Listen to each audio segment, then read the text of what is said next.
Hey everyone, it's Scott Rustrels here for the June 12th edition of the Listen and Learn podcast. As always, thank you for tuning in, and the quick promotion up front, please subscribe to the podcast if you enjoy what we have to say, share with friends or family who you think may also be interested in it, and you can also follow us on Facebook at the Listen and Learn podcast, and follow me on Twitter at Read and Learn. So with that, I want to focus on the news of the day, and really two stories that I want to focus on. The first one that's kind of breaking this evening, where Chris Ruddy, a well-known Trump friend who's also the head of Newsmax, said on PBS this evening that Trump is considering firing Bob Mueller as special counsel. Now, technically, the president does have the power to do this, but I could not urge him to not do it as much as possible. Frankly, firing Bob Mueller is the most idiotic idea I've heard in a long time, even though people I respect greatly, like Newt Gingrich, are arguing that he should. And I do hope that the reason Ruddy's putting out there is not because Trump is actually considering this, but it's more of just kind of a trial balloon. But I will go on to why even that is damaging.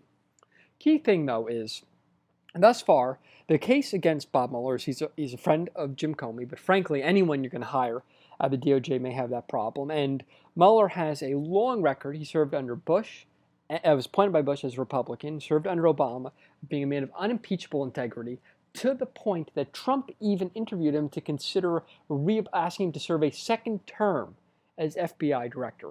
So a very fair question, if you were to get fired, is to ask what happened in a matter of 2 weeks that you went from wanting to be FBI director to thinking he's too biased to be the special counsel. So, Mueller's a man of unimpeachable integrity.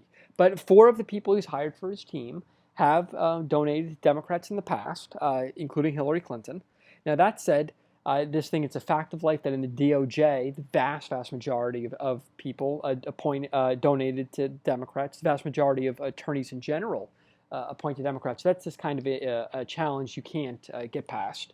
And just because someone donated to someone in one political party or another does not mean that they can't be fair.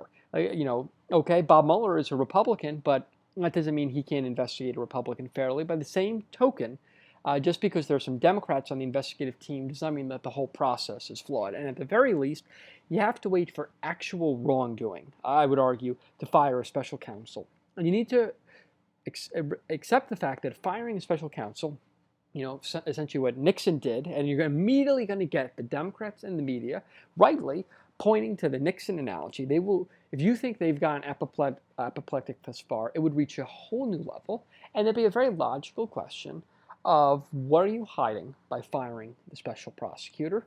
And I think the fact is the majority of the American public, rightly or wrongly, would assume that there's something to hide if you're firing a special counsel who you previously were considering as the next FBI director. It would stink. And you risk seeing mass GOP defections, particularly in the Senate, and would completely bog down the agenda. It would be Russia. If you think there's been a lot of Russia now, the amount of Russia would go up exponentially, and you'd be unable to pass the agenda. It would essentially undermine and derail the entire presidency. So it's just a terrible idea, especially if you've done nothing wrong. Then there's nothing to worry about. And thus far, again, there is no evidence of any collusion with the Russians. So should the Republicans continue to keep a close eye on Mueller and his team, make sure that they are acting in a fair and appropriate manner? Absolutely. And if you were to get to a point down the road where there was incontrovertible evidence that the investigation was not going fairly, then I could see acting. There would need to be incontrovertible. But you can't act now on the belief that something may be biased down the road, because that would fairly cause massive blowback and derail the entire agenda. And the fact is, even letting this trial balloon come up has sucked all the oxygen out of Washington, probably for the next 24 hours, especially going into Jeff Sessions' testimony tomorrow in the Senate. And just makes it hard.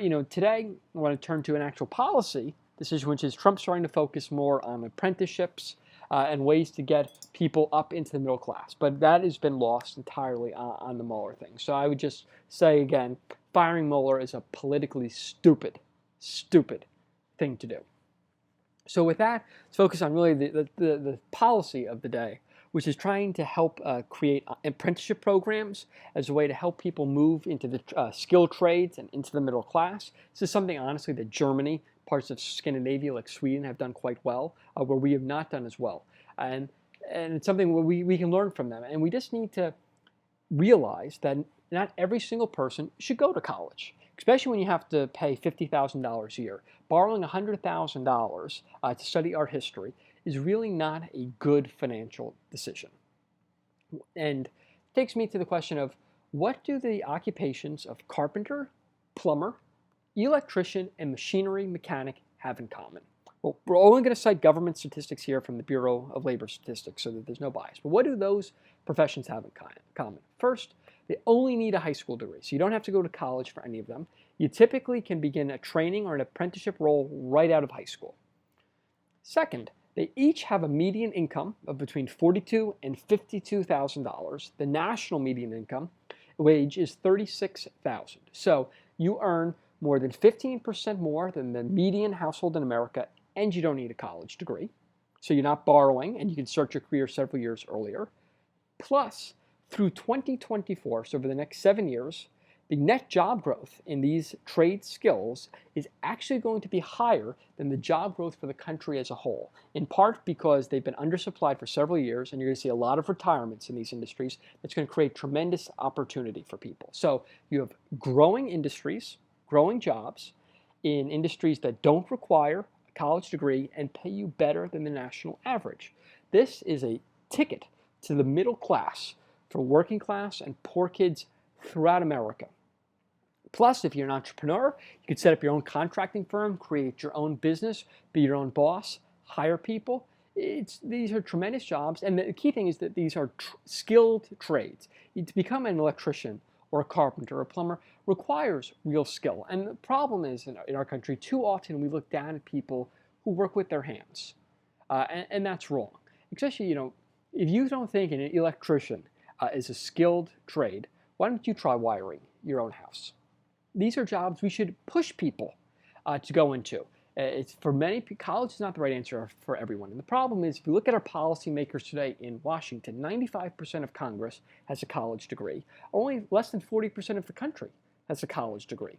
And college is not something for everyone. It's not the right financial decision for everyone. And you do not need to lead a good middle, even upper middle class life to have to go into college. If you go to these skilled trades, you too can enter the middle class. So we should be doing a much better job in our high schools, particularly in urban areas, in rural areas where you see high dropout rates, to push kids even halfway through high school into an apprenticeship program where they can get the skills they need, and at the ages of 18 are ready to jump right into the labor force, work at the bottom as an assistant, and then work their way up until perhaps even owning their own business. That's a great path for many. Instead of putting them into this one-size-fits-all college program, 4 years where they end up earning a degree that is not useful in the real world, or worst case, they drop out after a couple of years, having already borrowed thousands of dollars, but then not getting any value because they don't have a college degree, and that's the worst-case scenario.